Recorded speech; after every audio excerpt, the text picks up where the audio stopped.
I'm learning Kapoite breast cancer.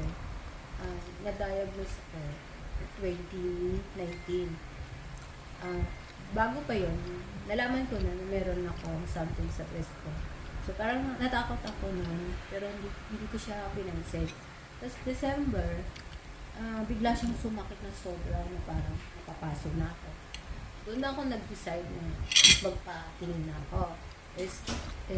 Sabi ng mga pinsan ko at tsahin ko, na huwag daw ako matakot. So ngayon, yung tsahin ko sa St. Mary's, doon nag-work, sinabihan niya ako na huwag daw ako matakot kasi magaling daw yung doktor na si Dr. Rosan. Kasi ano siya ng mga madre doktor. Tsaka yung kaibigan niya, naging doktor din niya. So ngayon, sabi ko, sige, magpaano na ako. Magpatingin na ako. Pumunta na kami. Kinuha namin yung contact, tapos nagpa-spread na kami. Pumunta na kami ng Maddox. Tapos doon ko na-meet si Dr. Rosan. Tapos nung tinignan niya, hinapaan niya, sabi niya pa, breast na nga daw, tapos medyo malaki pa, 3 cm na. Ngayon, bakit daw inantay ko pa na gano'n, malaki.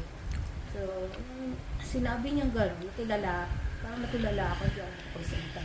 Kasi parang pinipigilan ko yung iyak ko nung tsahin ko nung hindi ko tinitingnan kasi kung tumina ako sa kanya, para akong naiyak noon.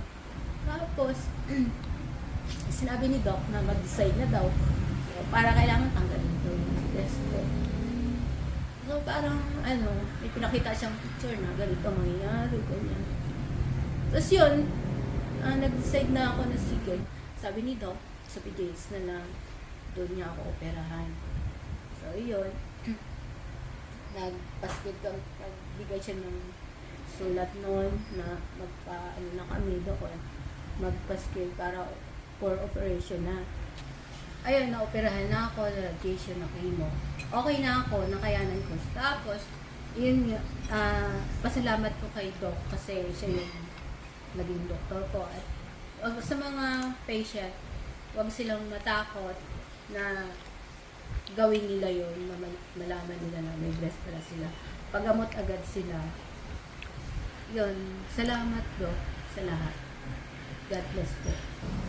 At thank you kay Lord, din niya ako pinabayaan at binigyan niya ako ng pangalawang buhay.